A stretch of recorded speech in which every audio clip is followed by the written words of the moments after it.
Hola amigos, bienvenidos al canal, yo soy Santiago Costa y hoy les tenemos un nuevo episodio de Experiencias Colombia, la serie donde hablamos con residentes de nuestro propio país que nos cuentan qué fue lo que tuvieron que hacer para entrar a residencia. Hoy tuvimos la oportunidad de hablar con Sebastián Gil Quiñones, un médico rosarista quien va a comenzar su especialidad en dermatología en la Universidad del Bosque. Sebastián nos cuenta qué fue lo que tuvo que hacer para entrar a una de las residencias más competitivas que hay en Colombia. Como siempre, dejaremos esta pizza de tiempo de cada una de las secciones en la descripción del video. Si quieren apoyarnos, nos pueden dar un like, dejar un comentario diciendo cuál debería ser la siguiente especialidad y suscribirse al canal. Sin más, comencemos.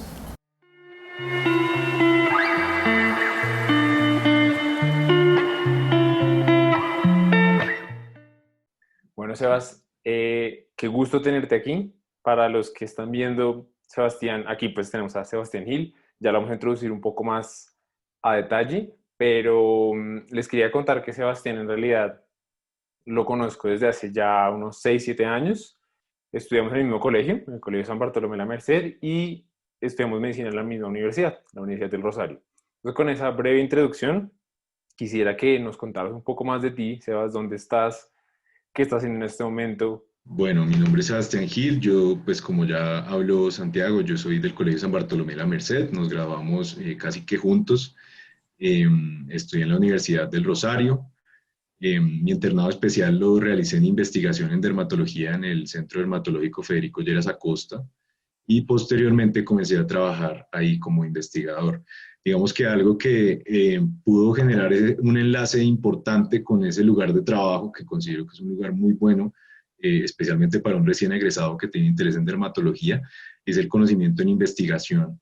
Entonces, durante toda la carrera yo tuve ese acercamiento con los semilleros de investigación y con todas las oportunidades que nos daba la universidad. Y yo aproveché una oportunidad que nos dio con la Fundación Cardio Infantil.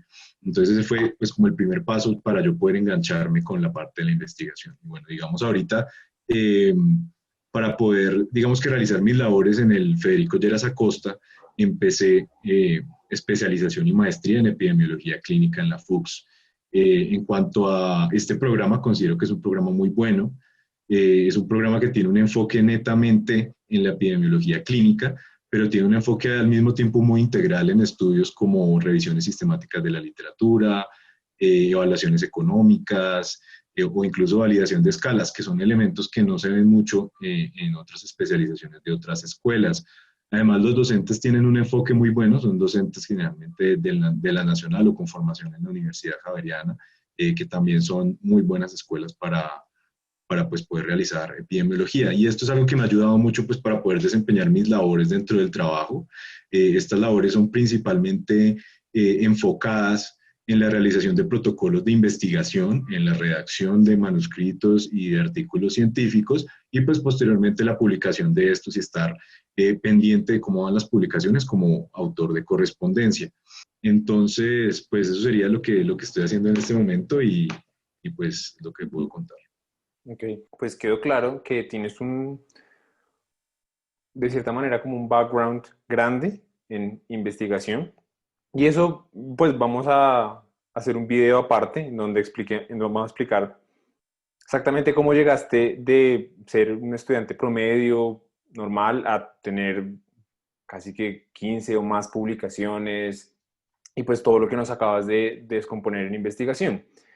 Pero en este video me gustaría que nos enfocáramos un poco en la parte de residencia. Entonces, hace poco, hace unos, que no sé, 1 o 2 meses, se te notificó que habías pasado a la residencia en dermatología, ¿correcto? Sí, señor. Eso fue en el Bosque. Sí, fue desde el programa de dermatología en la Universidad del Bosque. Perfecto. Pues el, Entonces, el- me gustaría como cogerlo desde puro atrás. Porque yo me acuerdo nosotros cuando hablábamos, cuando tú estabas como en cuarto, quinto, que dermatología no estaba ni siquiera en o sea, nada que ver. Me acuerdo que primero estaba interna, no me acuerdo qué subespecialidad de interna, pero era como interna, luego creo que fue algo de cirugía, pero como que dermato nunca se apareció como por tus intereses. Entonces, ¿cuándo surgió eso? Dado creo que importante es resaltar, la formación de un estudiante de medicina promedio no va a tener, es raro que tenga más de un mes de experiencia en dermatología. Es bien raro. Entonces, ¿cómo pasar de ahí a como esa pasión por la especialidad? Bueno, yo debo declarar que mi pasión siempre ha sido la medicina interna. Desde que yo entré a la universidad desarrollé una pasión muy grande por la medicina interna. A medida que pasaron los años, me fui dando cuenta de mis afinidades, me di cuenta que algunas afinidades estaban en endocrinología, otras afinidades estaban en oncología, y en el momento en ese pequeño momento donde unos estudiantes rota en dermatología, me di cuenta que también me gustaba. Y incluso fue la nota más alta que yo tuve junto con endocrino y pues hemato-onco. Entonces yo decía, bueno, estas son mis afinidades, probablemente sea algo en lo que yo me desempeñe muy bien si logro cogerle amor. Entonces, pues yo seguí este camino, pues creyendo que medicina interna era lo que más me gustaba, incluso todavía me fascina. A mí la dermatología clínica me fascina, es lo que más me gusta de la dermatología, pero me di cuenta de mi gusto como tal durante el internado. Durante el internado que yo realicé en la Fundación Cardioinfantil, eh, había muchos pacientes con múltiples patologías, con múltiples niveles de severidad de sus patologías, y entre estas había mucho paciente con patología cutánea. Entonces, algo que me marcó mucho es que uno de mis docentes, que ahorita es fellow en infectología, él nos inculcó mucho estudiar sobre patología infecciosa. ¿El doctor Durante Millán? el doctor Millán, durante el estudio de la patología infecciosa, empecé a ver muchas cosas de dermatología. Yo decía que esto me gusta mucho. Yo decía, tal vez no tanto para ser infectólogo, pero en el campo de la dermatología, la manifestación cutánea de las enfermedades sistémicas, eh, la parte oncológica y la parte ya inflamatoria como tal, hablando tanto de infecciosas como no infecciosas, infecciosas, enfermedades autoinmunes, es un campo muy grande, es un campo muy bonito y es algo que yo puedo ver también desde la medicina interna, tal vez no teniendo que tener un enfoque tan grande que me sature tanto la cabeza. Entonces yo en ese momento lo que estaba yo queriendo era enfocar un poco mi cabeza y no saturarme con tanto conocimiento. Entonces ahí tuve una mezcla de gustos y definitivamente decidí realizar mi internado especial en dermatología, y al entrar me di cuenta que no sabía absolutamente nada. Uno cree que uno durante el pregrado aprende, pero la rotación de dermatología es muy corta y las patologías son muchas. Entonces, esto hace que pasen tres cosas. Primero, que el estudiante que próximamente será médico rural o médico general no tenga un buen conocimiento en dermatología y de pronto no sepa remitir algunas patologías que sí toca remitir. Lo segundo es el estigma que tiene la dermatología, creyendo que la dermatología es únicamente algo relacionado con la estética, lo cual pues es totalmente falso. Eh, y lo tercero pues es pensar que el contenido que se ve en dermatología es muy poco, es decir, que es una especialidad entre comillas fácil. Esto pues son tres cosas que yo creo que son totalmente falsas y pues que llegan a la mente de los estudiantes en el momento en que pues digamos que su universidad no les brinda una formación muy amplia en este tema. Entonces, entonces me di cuenta de eso durante mi rotación y pues en esa rotación de 6 meses tuve la oportunidad de aprender mucho y reforzar también mucho la parte de investigación. Entonces Sí. ahí fue que empezó como ya el gusto por la dermatología como tal. Es que con dermato yo siento que existe como una relación de amor-odio entre los estudiantes porque es súper necesaria y uno cuando aprende algunas cosas, por lo menos yo en medicina interna, algunas manifestaciones de enfermedades sistémicas son, por lo menos infectología que estamos hablando con el doctor Millán, es una variedad de enfermedades enorme y son súper interesantes, pero uno no sabe nada, absolutamente nada, y uno se da cuenta, por ejemplo, en el hospital, cada vez que uno ve algo y uno no tiene ni idea, interconsulta dermatología, rash, y uno ni siquiera sabe, la mayoría de médicos ni siquiera saben cómo describirlo bien, o sea, ni siquiera usan palabras en español para comenzar. Es Eh, como la palabra eczema que utilizan para describir sí, absolutamente todo, pero en verdad no es eczema, sino tiene varias cuestiones. Pero correcto. digamos también algo que se ve mucho son los pacientes diabéticos, eso es algo que se ve mucho en medicina interna, y estos pacientes tienen predisposición a muchísimas alteraciones de tipo dermatológica. Una de ellas es una alteración que se llama la necrobiosis lipódica, que uno ve mucho, pero no sabe diagnosticar y no sabe nunca qué es. Entonces, estas lesiones que están localizadas en miembros inferiores suelen confundirlas con alteraciones de tipo vascular. Y pues si bien hay alteración de tipo vascular en el paciente diabético, pues la necrosis lipódica es algo completamente distinto. Entonces, esto Correcto. pues, explica mucho como esa ambivalencia que hay entre la dermatología y como todos los demás. Sí, completamente de acuerdo. Entonces, listo. Entonces tú encontraste casi que al final de la carrera este amor por la dermatología.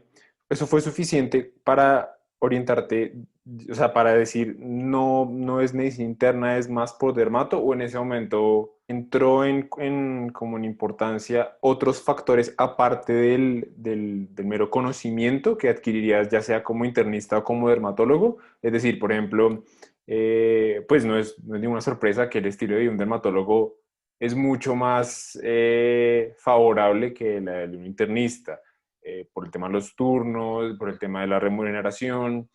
¿Qué otros plus te ayudaron a hacer la decisión? O sea, teniendo en cuenta que, como nos describes, está la pasión por el tema en sí misma. Aparte de eso, alguien que, por ejemplo, diga, ok, me gustan mucho las dos, ¿qué cambiaría en mi vida si voy por este camino versus medicina interna? Bueno, pues el estilo de vida es algo que es muy importante y es algo que para muchas personas también es considerado como un factor crucial a la hora de decidir su residencia.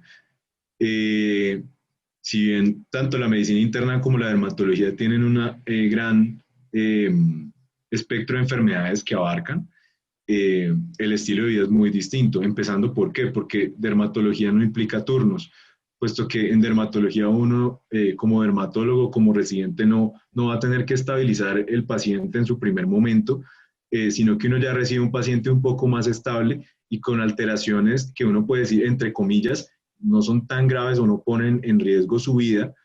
Obviamente, pues hay, hay casos donde pues, no es así. Un paciente, por ejemplo, con una enfermedad ampollosa muy amplia o con un síndrome de Stevens-Johnson puede entrar en falla cutánea y puede morir, ¿sí? Pero el dermatólogo, a pesar de que también juega un rol primario, ya la parte del rol de encargarse de la vida del paciente, de estabilizarlo, pues entra como tal en la responsabilidad de otra especialidad. Entonces eso sería lo primero, puesto que el dermatólogo maneja lo que le corresponde, pero hay otras cosas que manejan otro tipo de especialistas. Entonces, desde ese punto de vista, pues el dermatólogo puede realizar sus actividades dentro de un consultorio, también pues teniendo un lugar donde poder realizar los procedimientos, que esto es algo que también considero que es un plus, puesto que es una especialidad médica, pero también quirúrgica. Uno puede operar sus tumores y estos tumores pues no son tan grandes como por ejemplo la enfermedad de Bowen o un carcinoma vasocelular de tipo superficial. Obviamente pues ya en otros casos se puede requerir cirugía micrográfica de Mohs, pero pues un dermatólogo puede hacer un fellow en cirugía oncológica o dermatología oncológica pues poder realizar exactamente lo mismo, un poco más a gran escala. Es un Eh, plus grande, ¿no? Porque una de las grandes quejas de varias especialidades de medicina interna es que no tienen como un componente práctico significativo. La dermatología sí es como par y par. Ahí tú ves tu paciente con cáncer, tú lo estadificas, realizas la exploración física, la exploración dermatoscópica, pides una biopsia. Digamos que esto también es algo que está muy estigmatizado, pero dado los componentes de las enfermedades cutáneas, hay muchas que son muy similares. Entonces, hay muchos casos donde también se tiene que involucrar el uso de las biopsias. Y eso también es muy bonito porque uno estudia la clínica, la parte micro, la parte macro, la parte micro, y posteriormente opera. Entonces, yo creo que es algo que es muy bonito, muy bacano de esta especialidad. Y es que uno le hace seguimiento al paciente completamente, desde lo micro hasta lo macro. Y pues la parte quirúrgica también es algo que llama mucho la atención, eh, porque pues hay personas que no saben decidirse de pronto por una especialidad clínica o una especialidad quirúrgica, pero también hay especialidades como por ejemplo otorrino, que pueden involucrar ambas cosas. Entonces, si a usted le gusta operar, pues puede operar y puede hacer clínica, o si solo le gusta hacer clínica, puede hacer clínica. Entonces es un campo muy grande de actividades que se pueden hacer. Ok. O pues también, bueno, se puede ser dermatopatólogo. El dermatopatólogo puede ser hepatólogo o dermatólogo, pero al final revisa placas histológicas de enfermedades dermatológicas. O Y sea, que creo que la hay carrera una gran mía es muy variedad de buena. oportunidades para si uno le gusta algo en particular.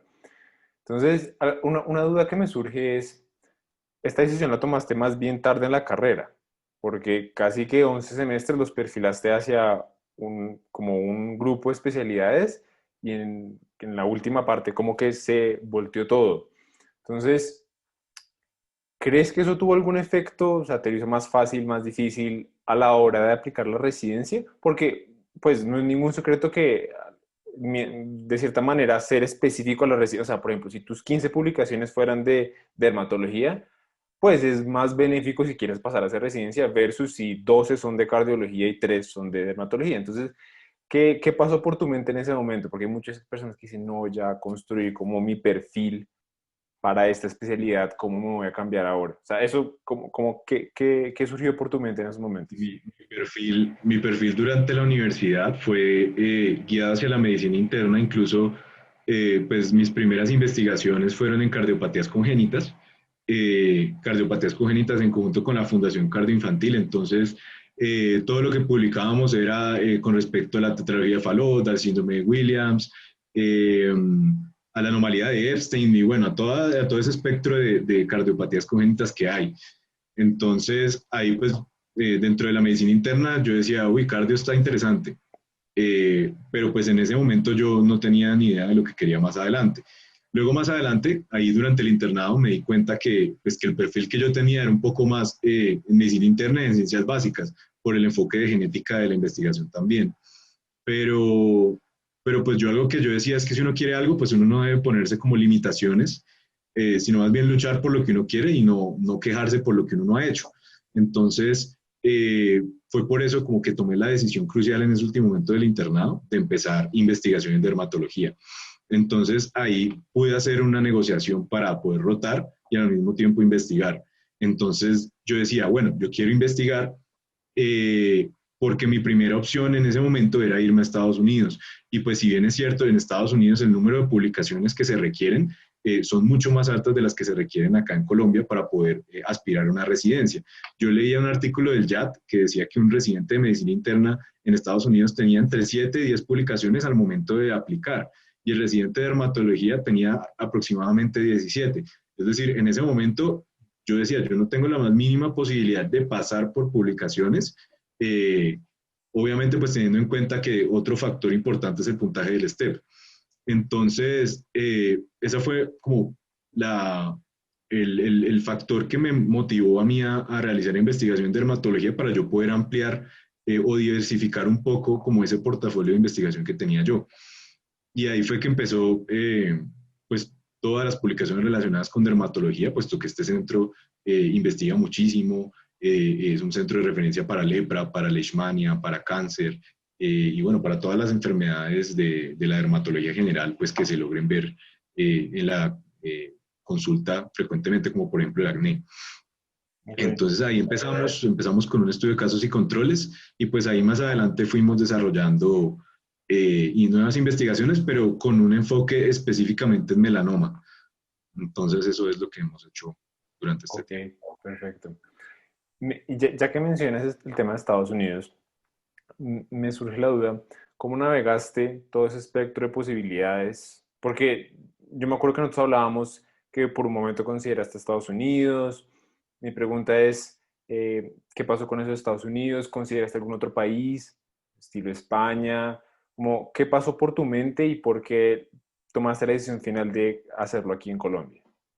Bueno, yo Estados Unidos, mi principal motivación, hay un doctor que se llama Misha Rosenbach, que es profesor de la Universidad de Pensilvania en dermatología, y yo tanto en Twitter como en todas las revistas, yo lo veía a él, incluso yo me metía a los seminarios y yo decía, este dermatólogo sabe muchísimo. Yo decía, él es como el internista dermatólogo que yo quisiera ser y yo quisiera aplicar a la Universidad de Pensilvania y que él sea mi profesor o mi mentor y yo aprender muchísimo y tener ese perfil. Entonces yo fui explorando un poco como todas las posibilidades Eh, digamos que aplicar en dermatología no es fácil, es una de las especialidades más difíciles. Si incluso uno ve el perfil de los residentes, la mayoría tienen doctorado, la mayoría tienen entre 35 y 40 años, tienen una hoja de vida con una trayectoria muy grande, tienen publicaciones en revistas Q1 y algo que también es muy importante es que tienen mentores que son muy poderosos en el ámbito de la dermatología y en la comunidad científica en Estados Unidos. Entonces, eso les da un poder de aplicación extremadamente grande que uno, pues desafortunadamente por las condiciones pues, del país, científicas más que todo, no podría tener como para ser, digamos, algo así como competitivo. Entonces, ese fue uno de los puntos en contra. Sin embargo, pues yo inicié mi preparación y fui buscando contactos, fui buscando mentores. Entonces, me valí mucho de las páginas de Facebook para poder contactar personas, para poder generar enlaces, conexiones, y escribí aproximadamente unos 20, 25 correos. eh, y dentro de ellos, pues era muy complejo, primero porque en ese momento yo no tenía el Step One, entonces muchos para research me pedían el Step One, y otros me decían que definitivamente no, pues no me podían recibir como asistente de investigación o como un research fellow, y, y pues algunos te decían, bueno, te puedo recibir, pero no tenemos forma de pagarte. Entonces, esto es algo que puede limitarlo a uno mucho, porque el gasto ya es en dólares y uno recién graduado, pues los ingresos de uno son mínimos, aproximadamente 1.000, 1.200 dólares al mes, y eso para allá no alcanza ni siquiera para el arriendo. Entonces, esas son algunas cosas que van muy en contra. Ese fue como un factor también muy determinante para que yo al final tomara la decisión de no irme. Eh, y pues también el hecho de no poder encontrar una oportunidad en research, que era lo que me iba a dar también como el empate al momento de aplicar en conjunto con personas nativas o con personas con una gran trayectoria. Sin embargo, pues yo no creo que sea imposible, incluso me comuniqué con una persona que logró hacerlo. Eh, esta persona en años, pues sí me lleva una cantidad de años considerable, pero lo logró. Es decir, no, pues no hay nada imposible. Como lo decía anteriormente, todo se logra con esfuerzo y pues es simplemente el hecho de tomar la iniciativa de hacerlo y no quejarse cuando uno no lo hace.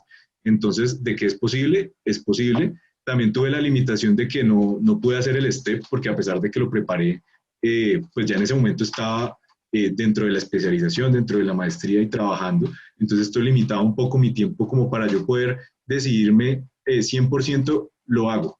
O sea, no era el momento para hacerlo y pues luego ya tomé en definitiva la decisión de quedarme acá. Ok. ¿En algún momento consideraste otros países, estilo España, no sé, Inglaterra, algo así? Pues en España se me ocurrió durante la maestría, digamos que me, me presentaron de forma virtual a un docente que se llama Sergio Bañó.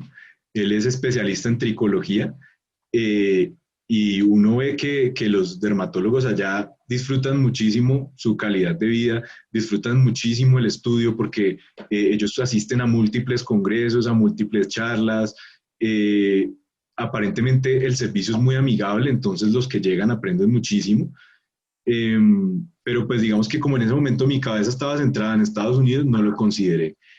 Pero hay otro país, como tú me decías, Inglaterra. Inglaterra es un país con un sistema de salud extremadamente bueno. Eh, Incluso hay un documental que no recuerdo bien el nombre en este momento, pero en este documental hablan de varios sistemas de salud y entre ellos ponen el sistema de salud de los Estados Unidos, donde si tú no tienes un buen insurance, te cobran por una falange del dedo $60,000 versus Inglaterra, donde básicamente cuando tú sales del hospital te dan la plata para que tú llegues a tu casa. Entonces, uno ahí comienza a pensar también como bueno, o sea, qué chévere ser partidario o partícipe, mejor dicho, de un sistema de salud que funciona tan bien y en verdad ayuda mucho a las personas. Entonces, en ese momento vi Inglaterra, no sé cuáles son los trámites, creo que no es tan fácil, eh, pero el sistema de salud y la remuneración de los médicos es muy buena, Sí, como sí, sí también es. París o como también, perdón, Francia o como también Alemania. Ok, ok. Entonces, pasando a otro tema, me gustaría que nos corras como por el checklist o sea, alguien llega y dice, quiero entrar a una residencia similar al Bosque en alguna parte de Colombia, ¿cuál es el checklist de cosas que tengo que tener o sea, que sería bueno completar si quiero ser competitivo y quiero tener una buena probabilidad de entrar a la residencia? Listo, yo creo que ese checklist uno lo tiene que llenar o empezar a llenar desde, de pronto, desde la mitad de la carrera, donde uno más o menos esté haciendo una idea. Entonces, independientemente de todo, publicar es algo muy importante, es algo que da muchos puntos. Acá en Colombia, digamos que no todos tienen en cuenta que sea o no una revista indexada, puesto que uno ya sabe que en las revistas indexadas generalmente los editores tienen preferencias y en las revistas pues no indexadas, que uno cree que son malas, pero reciben información extremadamente útil que en las indexadas no recibieron, simplemente por haber preferido tal vez un apellido en vez de un contenido. Entonces esto es algo que acá consideran y es algo que me parece extremadamente válido. Incluso yo en el momento, en algún futuro que yo sea docente, sé que lo voy a tener en cuenta, porque pues igual es producción científica y la producción científica es lo importante, es como no quedarte tú como únicamente médico clínico y ver lo que pasa con tus pacientes todos los días, sino es ver, reportar. En el momento en que tú reportas, aportas a la comunidad científica y la comunidad científica también aprende y no comete los mismos errores que tú cometiste. Entonces, esto es una forma de aportar como más macro, a un nivel más macro en la calidad de vida de los pacientes. Entonces, lo primero que creería yo es involucrarse desde temprano en semilleros de investigación, involucrarse con docentes, investigadores que les guste trabajar, que les guste enseñar a sus estudiantes a publicar.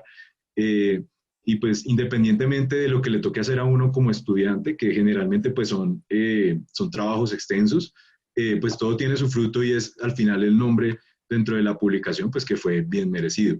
Entonces yo creo que algo principal es publicar. Y si usted puede publicar en su tema de interés, mucho mejor, porque esto lo van a tener en cuenta. Entonces yo creo que ese sería el primer checklist. Eh, bueno, creo que algo tal vez sería un poco más primordial que publicar, tal vez, y sería mantener un buen promedio. Porque si uno va a entrar, pues si uno entra a la carrera de medicina y uno pretende ayudar a las personas, pues lo más importante, puede que a veces no sea la nota, pero la nota refleja cuánto te estás esforzando tú en algunos casos por rendir, porque te vaya bien, por conocer. Y pues esto también tiene un impacto muy grande en la calidad de vida de los pacientes porque en el momento que tú aprendes algo y lo pones en práctica, pues puedes salvar a alguien en el momento que lo necesite. Entonces, el promedio, independientemente de lo que signifique para la persona o las personas, es algo importante porque es algo que lo tienen en cuenta. Generalmente los puntos de corte que he podido observar es de 4.2, 4.3 para arriba. Entonces, eso se podría considerar un buen promedio dentro de la carrera de medicina. Okay. Ellos miran el promedio ponderado, o sea, ese es el filtro. No es que vayan a decir como, no, pues usted estaba en los 5 o 10 mejores o en el percentil 99. Eso de pronto lo pueden ver en el momento en que uno ponga tal vez sus premios, sus honores o sus cosas, y pues si uno estuvo posicionado dentro del top 5, el top 10 o fue mejor interno, pues eso también lo tienen en cuenta. Entonces, pues eso es algo que también uno tiene que tener en cuenta su checklist y es pues tratar de ganar reconocimientos en cosas que sean útiles. Tal vez reconocimientos pues haciendo menciones de pronto a intentar ganar concursos o a participar o a haber publicado con una persona que es importante, entre comillas, pues dentro de la comunidad científica. Eh, y bueno, en dado caso que uno no tenga honores, porque pues es algo que tampoco es tan fácil conseguir, eh, algo que no se debe hacer es llenar la hoja de vida de asistencias a congresos. Esto es algo que al lector lo fastidia mucho porque la asistencia a un congreso pues es algo completamente subjetivo, también es relativo porque puede que uno tenga su asistencia pero no haya ido. Eh, y puede que en ese congreso tú no hayas aprendido y no hay una forma objetiva de medir tu nivel de aprendizaje. Entonces, lo que es congresos y simposios, pues yo creería que es algo que más bien hacen un poco de eh, espacio innecesario dentro de la hoja de vida. Tal vez ya cosas un poco más avanzadas que sí miden tu conocimiento como diplomados u otro tipo de cursos, pues sí se podrían incluir dentro de la hoja de vida y esto es algo que también tienen en cuenta. Entonces, pues ahorita en el checklist vamos en promedio, vamos en publicaciones, vamos en cursos o talleres que como mencionábamos anteriormente, pues miden tu conocimiento de forma objetiva, no como los congresos y otro tipo de cosas. Algo que también es importante son las rotaciones selectivas, no tanto porque uno crea que sabe más si uno hace una rotación electiva, sino que los docentes en el momento en que ven que lo hiciste, ven que tú en verdad tienes interés, porque eh, algo que no quieren los docentes es que tú llegues a la residencia eh, con una mente que no es clara. Es decir, porque en el momento en que un residente se va, eh, pues lo digo acá de forma informal, clava a todo el mundo, porque los residentes son escasos y los residentes tienen que trabajar de la mano todos con todos. Entonces, algo que definitivamente no quieren los docentes es que haya deserción. Es por eso que ellos también te preguntan, bueno, ¿qué más estás haciendo? ¿Esto en verdad te gusta? Entonces, eso es algo que es importante y por eso es como la quinta cosa del checklist y es tener claro lo que quieres. O sea, tener 100% claro lo que quieres porque una sola duda en el momento de la entrevista con respecto a eso, que es lo que tú quieres, te puede sacar y puede meter a una persona que en verdad lo desee. Otra cosa que es muy importante, ahorita pues ya en una sociedad un poco más globalizada, es el inglés. El inglés es extremadamente importante, es algo que tienen en cuenta. Si el inglés está certificado, mejor. Y si tu inglés pues está por encima del nivel B, obviamente mucho mejor porque ya va a permitir que ese conocimiento que tú generes como residente lo puedas difundir más globalmente y eso es algo que los docentes desean en este momento y que en verdad es algo muy competitivo ser médico y saber inglés versus ser médico y no saber inglés, porque ese es el idioma de la ciencia básicamente en este momento. De acuerdo. Yo creería, yo creería que esas son las cosas más importantes como a la hora de hacer el checklist y antes de presentarse, pues obviamente estudiar, porque pues uno con los conocimientos de base que tiene no va a lograr un buen puntaje en el examen, porque los exámenes a veces son más de estamina y son más de tener conocimientos frescos en la cabeza, más que de haber aprendido algo durante 6 años. Entonces, si bien es cierto, pues que uno puede saber o no, hay que estudiar. O sea, los exámenes, para poder garantizar un buen puntaje, hay que estudiar, hay que repasar y hay que prepararse para cada examen específico. Hay distintos exámenes, hay distintos cursos, pero pues eso ya depende de lo que desee cada persona. Okay. ¿Y tú qué recomendarías, por ejemplo, para examen, ahora hablemos específicamente, examen bosque de dermatología? Y me surge la duda, ¿el examen es general? ¿Es como mismo examen para todo el mundo sin importar la residencia? ¿O es un examen específicamente para dermatología, específicamente para medicina interna? El examen tiene conocimientos, digamos que en ciencias básicas y siempre hay un módulo como en la parte de dermatología.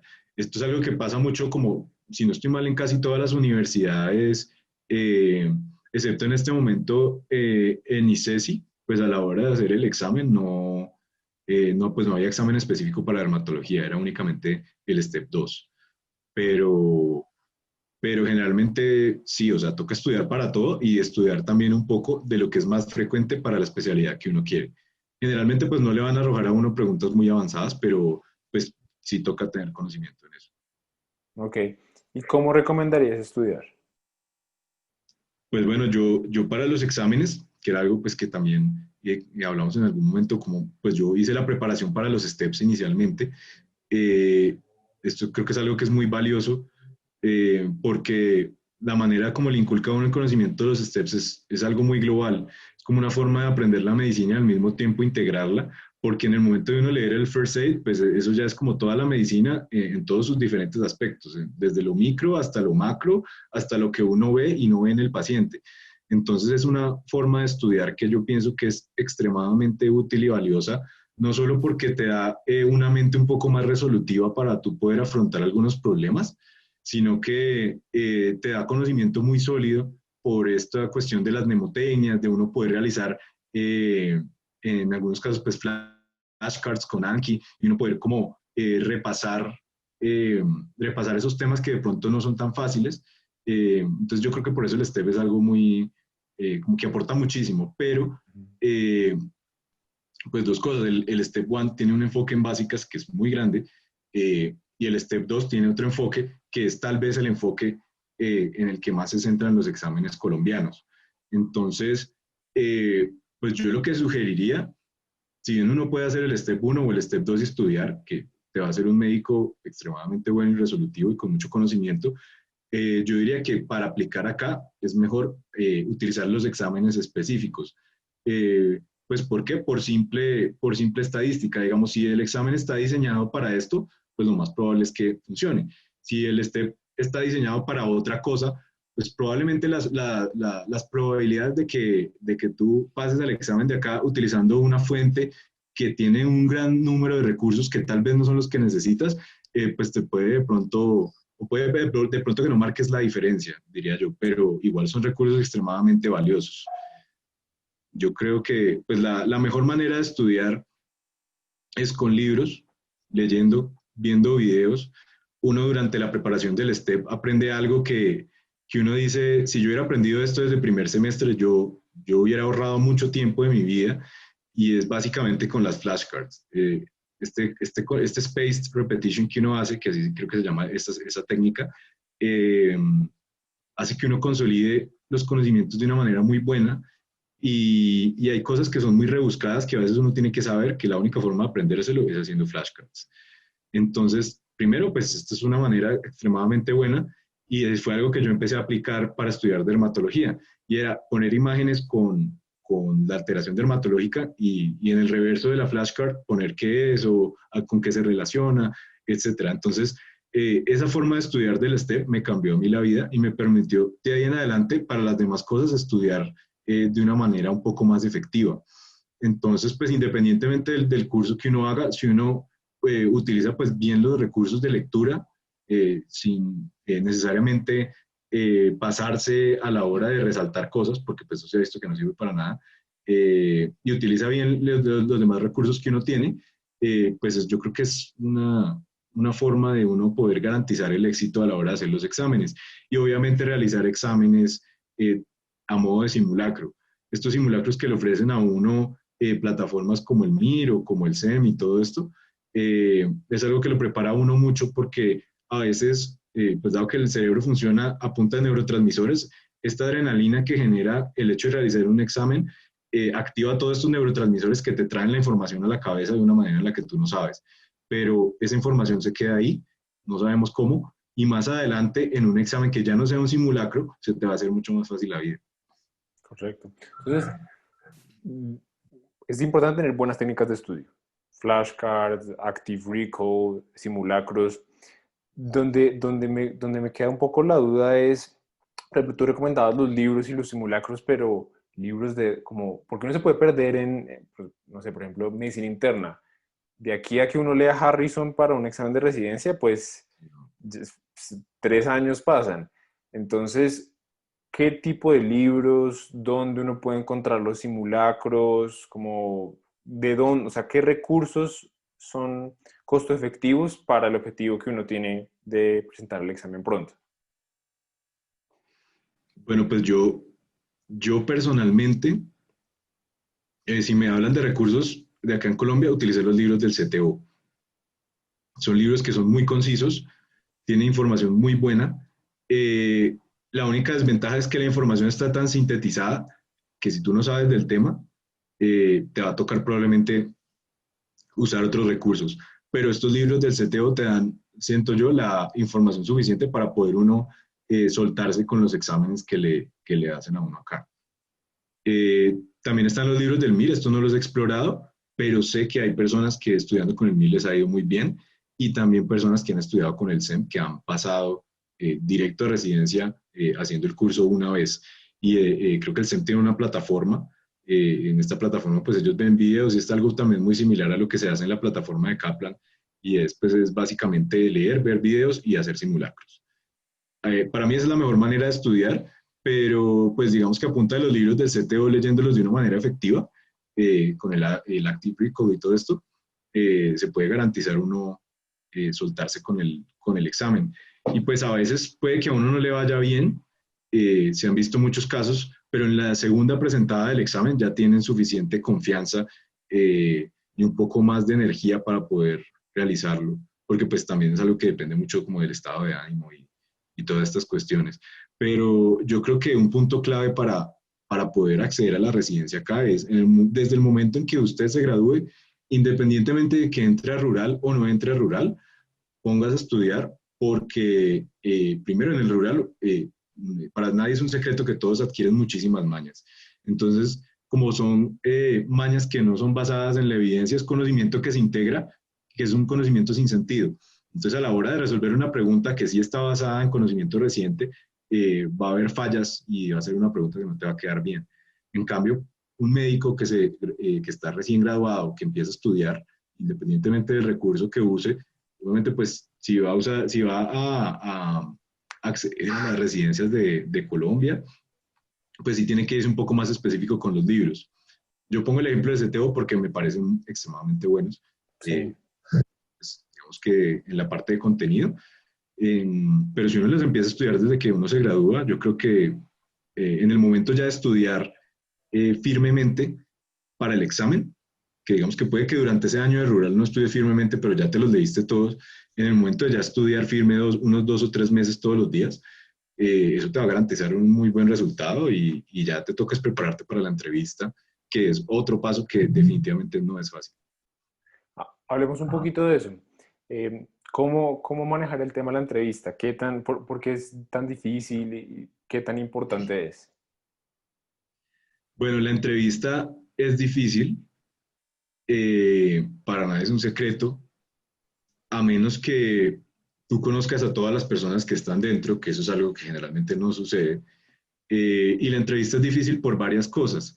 ¿Por qué? Porque primero, tú como docente tienes que estar seguro de que con lo que tú le preguntes a esta persona vas a conocerlo. Y eso es algo extremadamente subjetivo.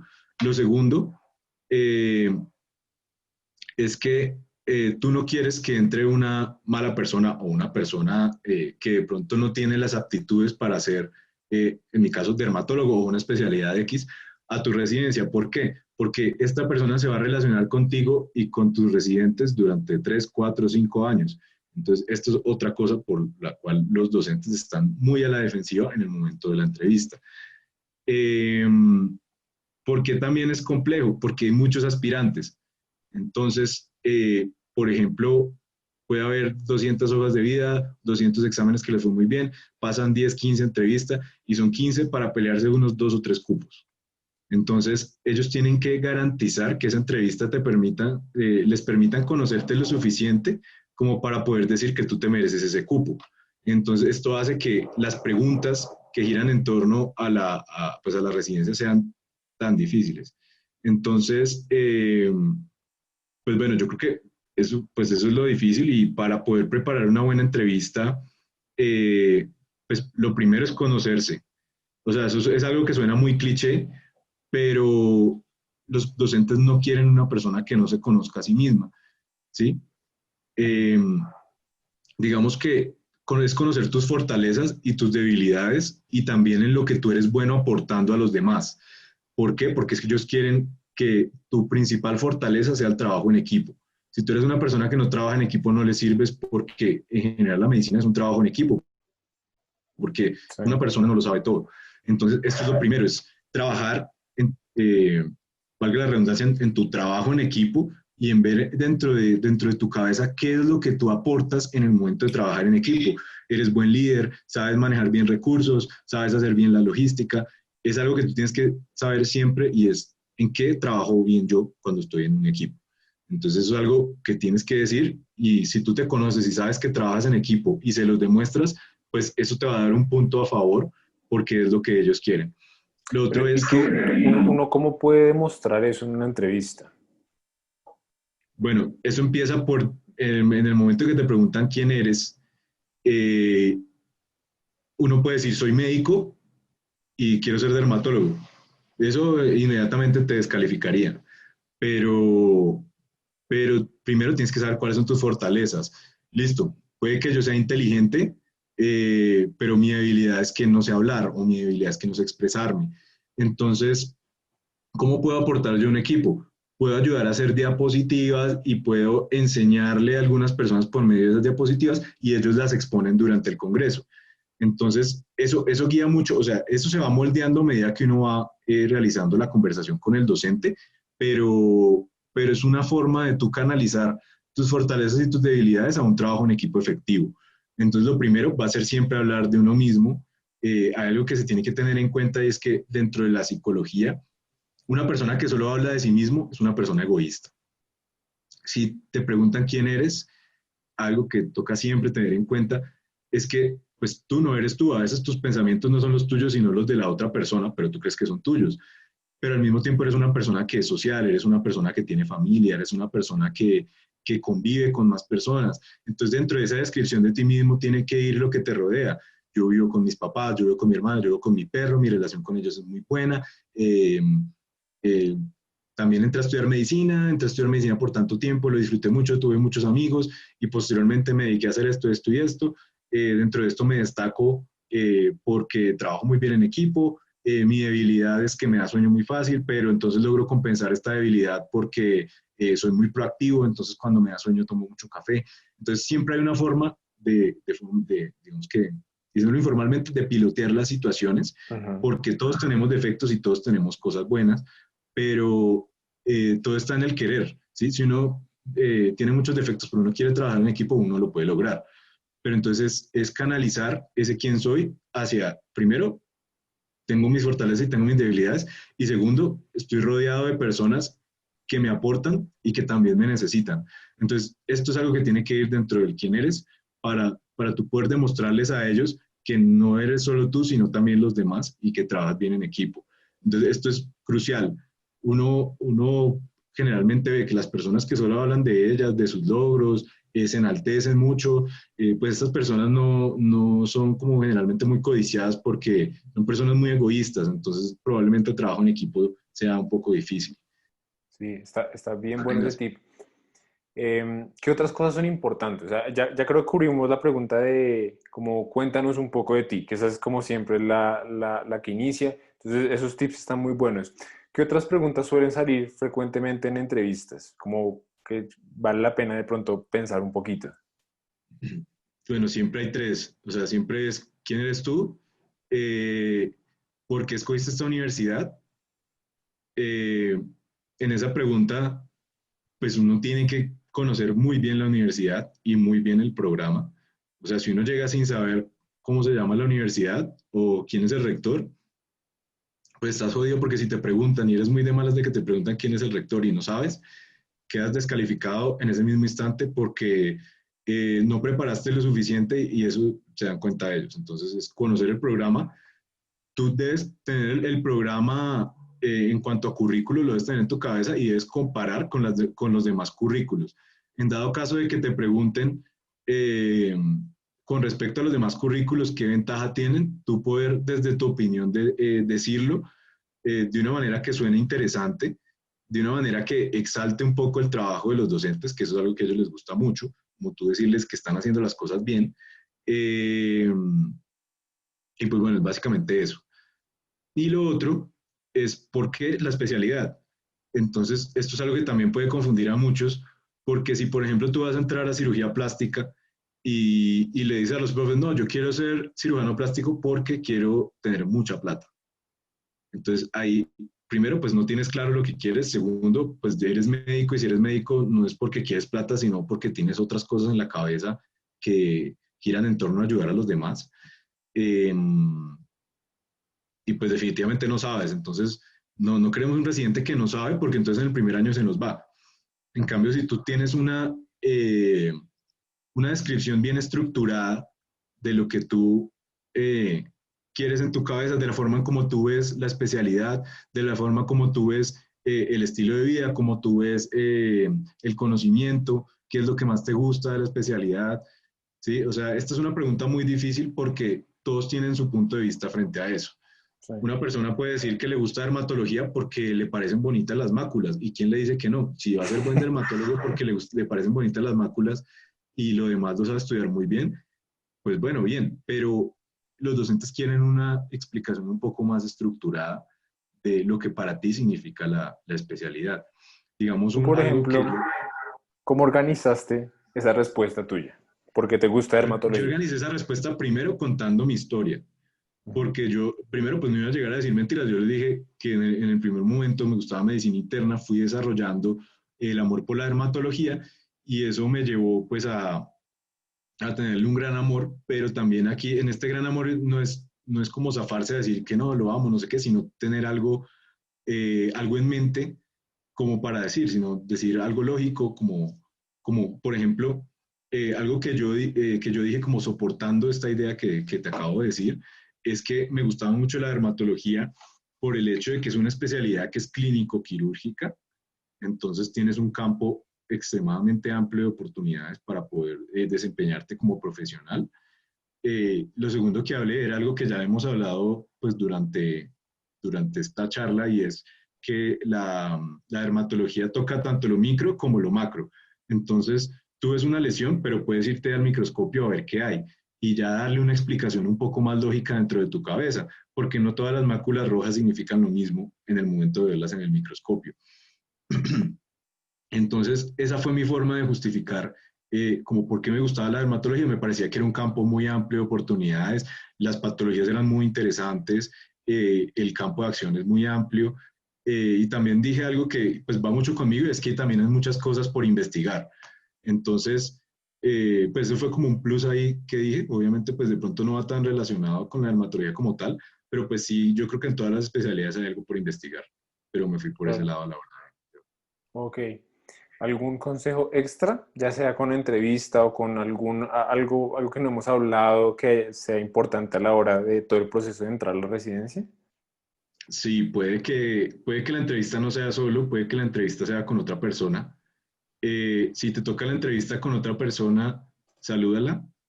Eh, Durante las respuestas trata de no hacerle la vida imposible, porque los docentes se dan cuenta. En el momento de entrar hay que saludar a todos.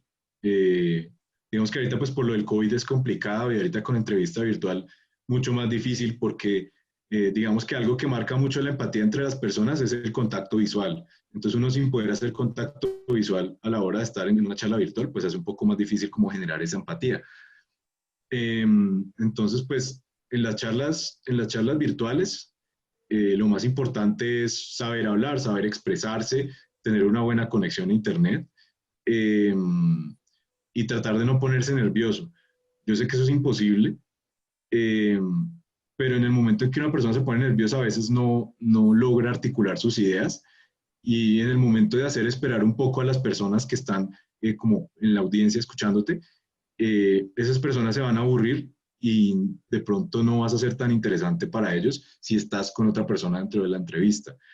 Otra cosa que no se puede hacer es, como yo lo decía anteriormente, es si tú tienes muchos logros, si tú tienes muchas cosas, eres el mejor estudiante, eres el mejor de todos, pues trata de no enaltecerte mucho, porque si bien eres muy bueno, pues uno nunca va a ser el mejor. O sea, siempre hay un pez más grande, así sea en otra pecera o en donde sea, pero lo más importante, yo creo que dentro del campo del conocimiento y la medicina es como guardar esa humildad que uno debe tener frente al conocimiento, que eso también es, siento yo que una forma de respetar la profesión, porque uno no puede asumir que todo lo sabe porque uno ahí se está equivocando. Entonces siento yo que ser humilde y reconocer que uno no sabe es respetar la profesión porque es lo que te motiva a ti todos los días llegar a la casa a estudiar.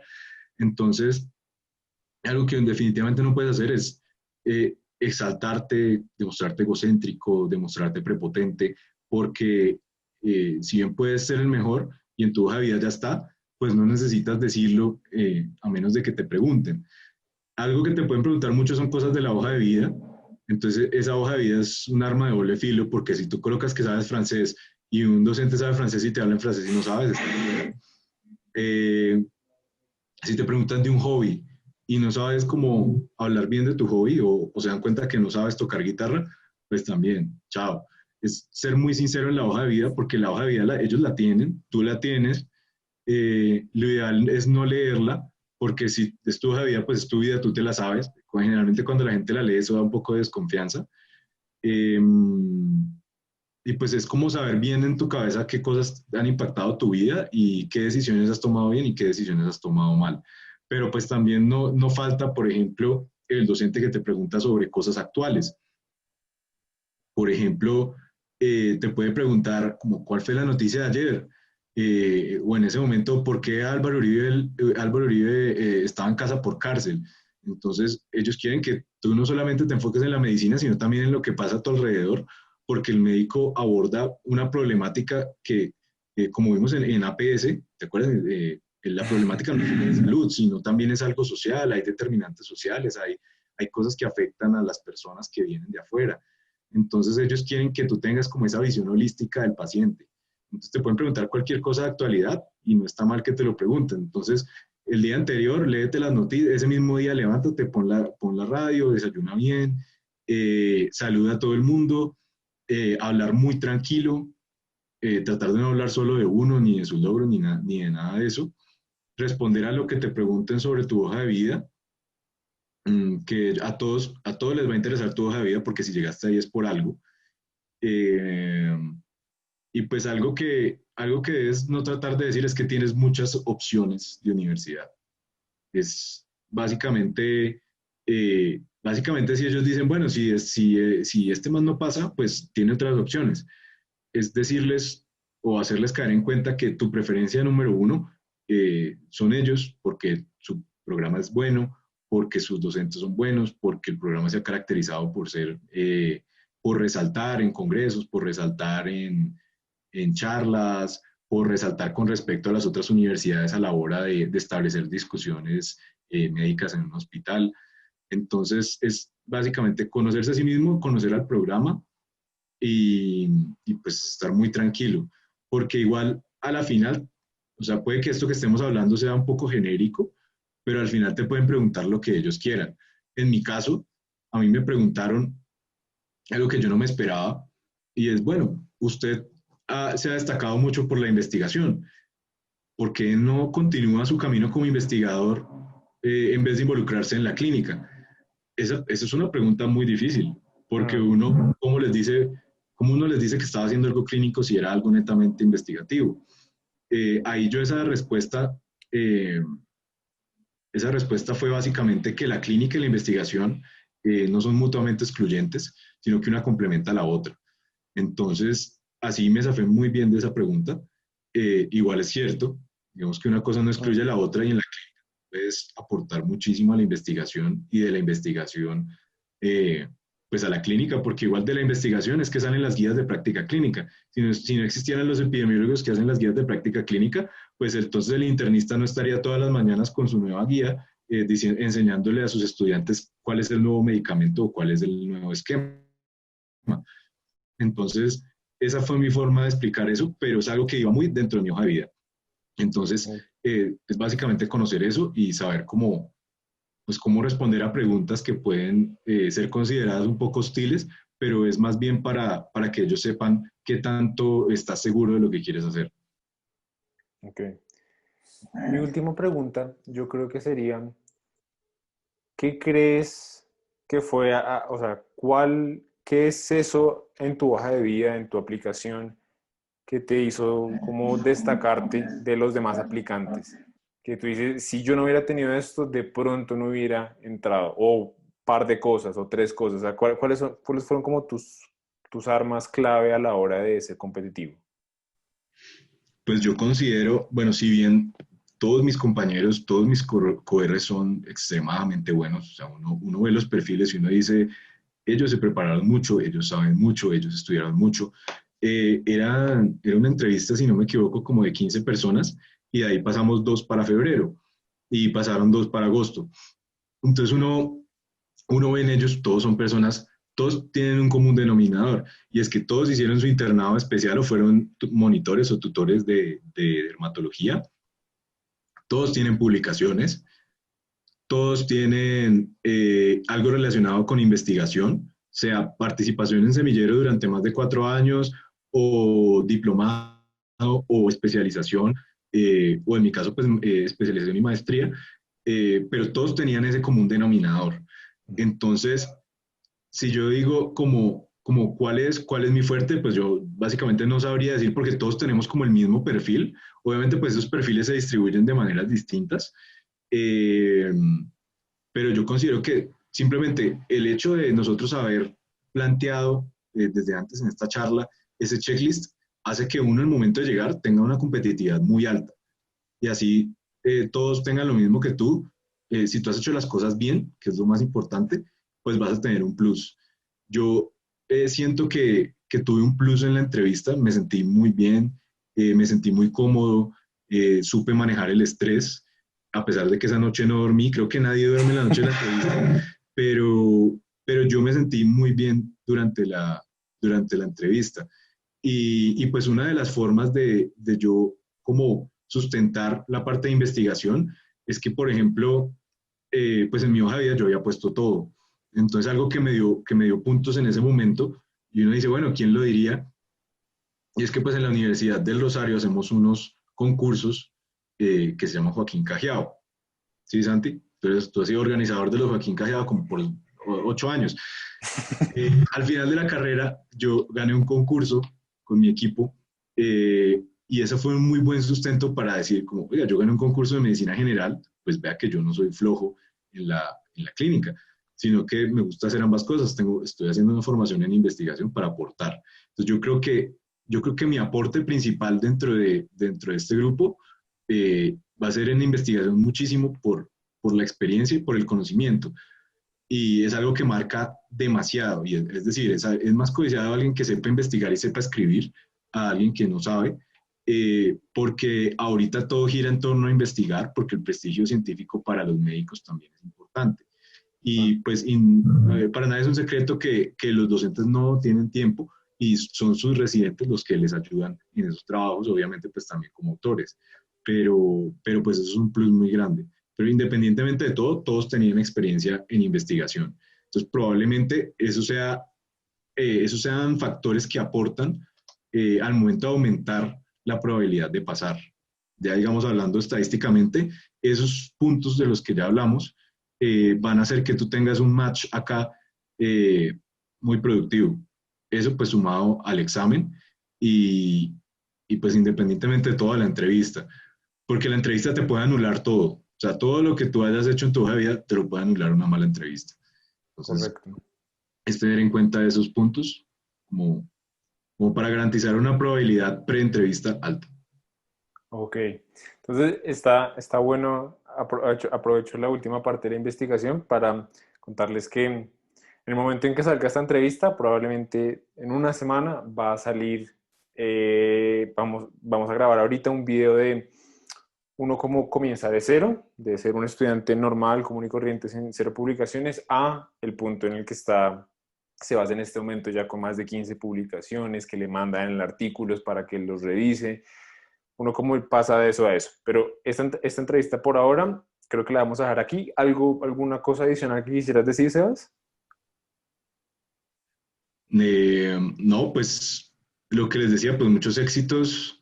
Tener en cuenta mucho los consejos que les ha dado Santi en el resto de videos y a las demás personas que han estado hablando. eh, y ver todos los videos de Santi de los steps, porque esas estrategias de estudio que él da, porque pues yo ya en ese momento ya había estudiado, pero yo decía, este man hace las cosas bien. Entonces es también tener en cuenta mucho como todos esos aportes que les dan las otras personas, porque es algo extremadamente constructivo. Eh, y pues yo creo que como lo que yo les puedo dejar como para la vida o para sus entrevistas es que yo creo que la humildad dentro de esta carrera es lo más importante porque el centro de la medicina o el fin último es ayudar a los demás. Entonces uno no es médico para enaltecerse uno mismo, para creerse lo máximo, sino que su profesión está hecha es como para el servicio y es algo que nunca se tiene que olvidar y es algo que también lo tienen en cuenta muchos docentes a la hora de entrar a la residencia. Entonces hay que saber, como dicen por ahí, hay que saber venderse, saber hablar bien de uno, pero pues también saber cuándo parar y cuándo ser humilde. Eso es algo que va a marcar mucho la diferencia en la hora de hacer la entrevista. Y pues también saber estudiar, pero pues de eso ya se encarga Santiago con sus demás videos, donde les enseña todo lo demás.